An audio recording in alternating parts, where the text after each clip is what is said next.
Hey guys, welcome back to Tech Insiders HP NV14 2021 review. We're going to do today the ultra portable laptop that packs a punch. It's great, I like its performance, and we're going to do the full review, hardware, software, and more in this video. So let's get started. So this is the HP NV14 2021 model. It's great, 14-inch, 16 by 10 aspect ratio, good excels in the good performance, powerful performance and powerful graphics. It is with the discrete NVIDIA GPU. This is the NVIDIA GeForce GTX 1650 Ti with Max-Q design. We'll get into that in later on in this video. And it fell short in some areas. We will get to that also now. It has powerful performance, powerful graphics, sleek design, relatively bright and colorful display, decent battery life or better battery life, clicky keyboard. Then it is slow in SSD. That is very bad. It can get pricey. It can get expensive when you take bigger configurations. Here the configurations is Intel Core i5 1135 G7, which is of $1,249, and speaker could be more well round. I wish it could be more well round. Yes, as I told, it is $1,249 of price. Intel Core i5 1135 G7. You can get for i7 also, but I have the i5 over here. NVIDIA GeForce GTX 1650 Ti with Max-Q. I have already said it is discrete GPU, 16 gigabytes of RAMs, 256 gigs of SSD storage. Display is 14-inch as HP NV14, 1920 by 1200 resolution pixels. Battery life is 9 hours and 51 minutes. Size 12.3 by 8.8 by 0.7 inches and 3.3 pounds. Not the lightest, not the heaviest, but definitely portable enough to take with you on the go. And so this is the HP NV14 here for 2021, and I can easily see the HP NV14 2021 being the perfect laptop for many people. It has the powerful Intel Core i5 1135 G7 processors and the NVIDIA GeForce GTX 1650 Ti with Max-Q GPU, packed with this sleek aluminum chassis, not to measure the vivid 14-inch, 1080 pixels, a 16 by 10 aspect ratio of the display, and more than 9 hours of battery life. However, the $1,249 is a little pricey, especially when you're getting only a Core i5 and a 256 gigs of SSD storage. The SSD is a bit slow too, and speakers can be abrasive. To top it all of the pros I talked about earlier aren't exactly perfect. The panel color and the brightness stats are the slightly below average, and so is the battery life. So there's definitely room for improvement, and despite the HP NV14 is one of the best laptop that you can buy if you're looking for a sturdy 14-incher, and it's certainly lands within the best video editing laptop range.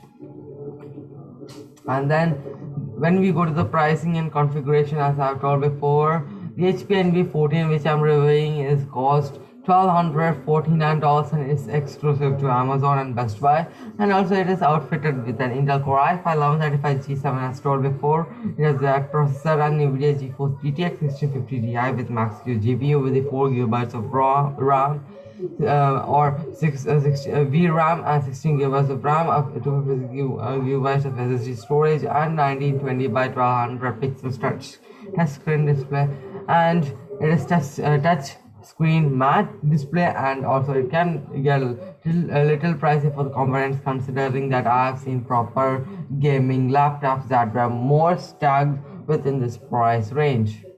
You can save much more money if you go with the $1,069, which drops the discrete GPU for an integrated Iris graphics chip, cuts the RAM down to 8 gigabytes.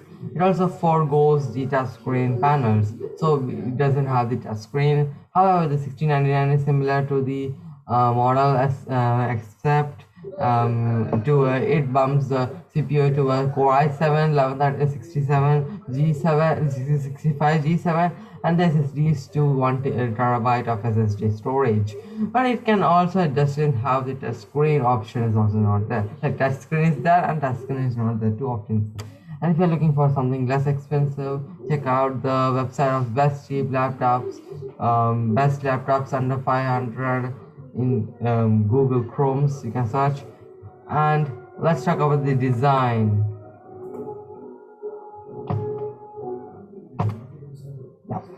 The design. The interior is split into two pieces. The bottom, where you'll find the palm rest and the touchpad, is slightly raised, while the upper half includes the keyboard sandwiched in by a heating vent, and there is a fingerprint reader between the Alt and arrow keys, as well as a webcam kill switch between the power button and the HP command center key. So I'm going to show it more clearly over here. As you can see, the fingerprints over here. The big the trackpad similar to the HP Spectre SS6014 and the HP Pavilion SS6014. Here Core i5 1135 G7, and you have this one NVIDIA GeForce GTX 1650 Ti with Max Q design. The audio is by the Bang & Olufsen, which is very good. Power button is on the keyboard. Webcam can switch also over here. The action center and the mic privacy all are there, as it's a premium laptop, the HP NV40, similar to the Spectre line also. Meanwhile, the display features rather slim bezels on all the sides with the webcam on the top, as you can see over here. Right over here you can see the webcam. It's great, 720 pixels. Pressing the kill switch activates a mechanical cover that blocks off the webcam. And when we go to the port selection for the laptop, right over here you have the headphone jack 3.5mm also. Despite its size, the HP NV14 features a design number 4 to satisfy most users, but not of them. On the left side there is a headphone jack, one USB type A port, and HDMI port, and a Thunderbolt 4 port, while the right side holds room for the power jack, one USB type A port, and a micro SD card slot right over here you can see. And it's awesome, this laptop. If you need some more ports, check out the best laptop docking stations and best USB Type-C hub when you search in Google Chromes. So display, it's obviously one of the best display. 1920 by 1200 pixels, 16 by 10 aspect ratio display doesn't perform above average for a premium laptop, but considering its price, it comes close enough to provide a vibrant color picture. Also in Happy Trailer, for a glossy panel, the HP NV14 has to be brighter than most, but at 362 nits. It fell short of the 389 net category average, and the Deluxe was 434 nits. However, it was brighter than the Acerbook RS 56 nits and the Lenovo Yoga 9 334 nits. So when we talk about the keyboard and the touchpad, as I'm going to show right now, yeah, keyboard and touchpad, it's great. I managed 73 words per minute on the 10fastfingers.com typing test, which is below my 78 WPM average, and I dropped few words because the keyboard is smaller and more compact than a full-size keyboard that you will find on a 15-inch or a larger laptop.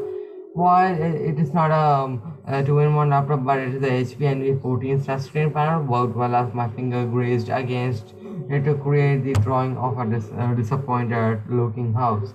Yes, the house looks disappointed in me. And let's talk about the audio. Audio is by Bang & Olufsen, as told before. And the HP NV14 bottom firing speakers are loud, and while they're decently present, some instruments other become muddled. So when we talk about the performance, buried beneath the aluminum, you will find the HP NV14's Intel Core i5 1135 G7 processor packed with the 16 GB of RAM. It bounces between the 40 Google Chrome tabs and 5 1080 pixels of YouTube videos without flinching. And the Geekbench 5.3 overall performance test, the HP NV14 scored 4761, flying over the average premium laptop 3890.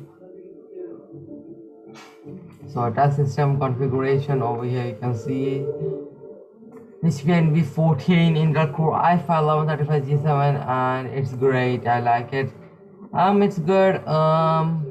Yeah, but I'm gonna say both the editor's choice winning the Deluxe Inspiron 14 some thousand, and the lower price means around 14 5000 has been remolded since we have reviewed it's reviewed. So the benchmark charts, I compare the HP to other 14-inch consumer laptops, the Asus Swift 3X, the MSI Prestige 14, the Asus ZenBook 14, and the Lenovo Yoga 9i convertibles. You can see here the basic specs in the table below. Right over here, Intel Core i5 1135 G7 for the HP NV14, NVIDIA GeForce GTX 6050 Ti with Max-Q design, 4GB of graphics and Max-Q design also. 16GB of RAM and 256GB of SSD storage. So next is the productivity and the media task test. As you can see over here, PC Mark 10 is a holistic performance suite developed by the benchmark specialist at UL, which is formerly FutureMark, and its primary test simulates different real-world productivity and content creation workflows. We use it to access overall system performance, the office-centric tasks such as the word processing, spreadsheet work, web browsing, and video conferencing. PC Mark 8 meanwhile has a storage subtest that rates the speed of the unit boot drive. See more about how we test laptops is over here, which I showed right now. So all the 5 laptops cruised past the 4000 point mark, that indicates excellent productivity in PC Mark 10, with the HP NV14 taking the gold medal despite being a Core i5 competing against Core i7s, and the PC Mark 8 storage measurement is no challenge for today's speedy SSDs. Next is the Maxon CPU crunching Cinebench R15 test, which is fully threaded to make use of all the available processor cores and threads. Cinebench stresses the CPU rather than the GPU to render a complex image, and the result is a proprietary score indicating a PC's suitability for processors intensive workloads.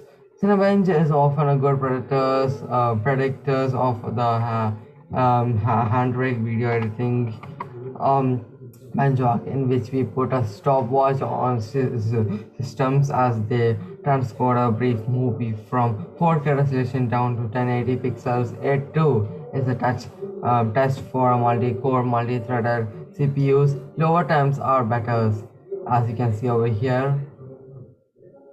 And then the Asus was a underachiever, which while the HP quad-core processor acquitted itself capably, and it's no workstation, but it will handle your biggest spreadsheet with no sweat.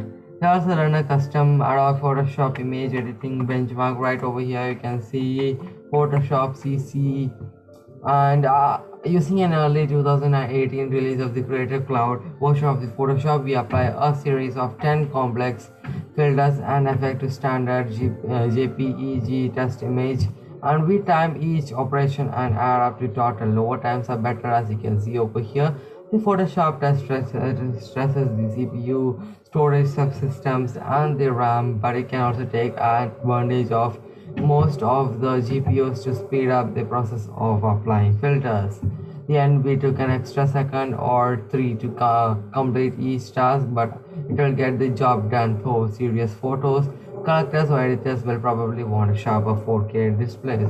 So let's check out the graphics and the gaming test right now. So 3D Mark graphic test right over here. You can see we test the Windows system relative graphics over the 2 gaming simulations. 3D Mark and superposition. The first has 2 DirectX 11 subtest, the Skydiver and the Firestrike, suitable for the mainstream PCs with the integrated graphics and a higher end gaming rigs respectively. The second uses the Unigine the engine to render and pan through a detailed 3D scene at 2 resolution and image quality, with the results measured in frames per second. FPS 30 FPS is usually considered a fair target for smooth animation, while The avid gamers prefer 60 FPS or higher than 60 FPS. And the 10th generation integrated graphics of the ZenBook trailer, the 11th gen silicon of the MSI, Acer, and Lenovo, with the Red Iris Xe Max silicon in the Acer Swift 3X leading the integrated graphics pack here. The HP's dedicated NVIDIA GPU easily topped them all, and it was only the enter to reach the 30 FPS in the 1080 pixels of superpositions test.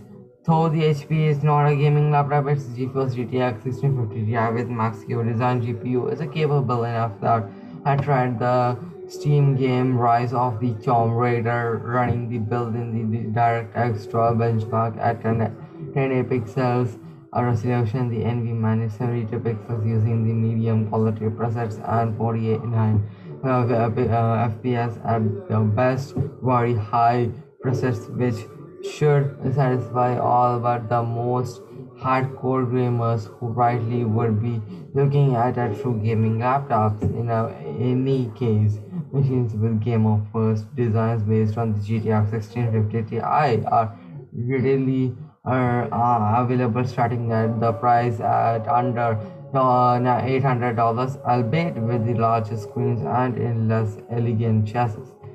Video rundown battery test right over here is that after fully recharging the laptop, we have set up the machine in the power mode as opposed to the balance or high performance mode were available and make a few other battery conserving tweaks in preparation for our unplugged a video rundown test.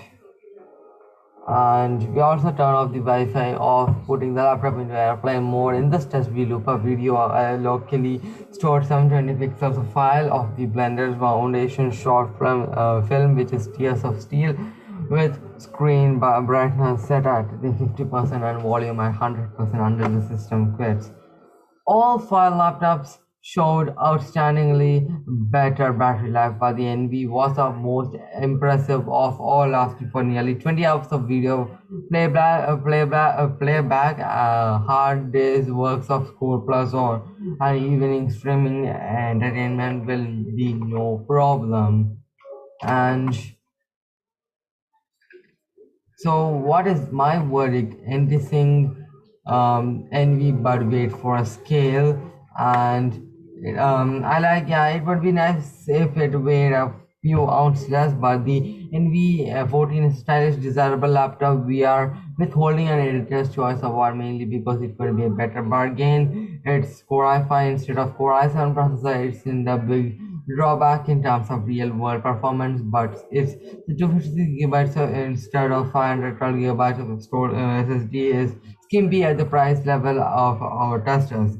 Gamers will find its GeForce GPU an almost unique attraction in this segment, but they won't be able to install many titles. And as you can see over here, handsome design, game-worthy graphics, eye-catching display, excellent battery life. It is half a pound overweight as told before, 2 or 3 times, and SSD a bit cramped for money and a couple of $100 overpriced. And then what is my bottom line? One of the few 14 slim lines to the gaming class discrete graphics. HP's NV14 is tempting if it's a tad pricey and delivers long battery life. So thank you for watching this review, and this is the HP NV14 and I am Tech Insider signing off in this video. Goodbye.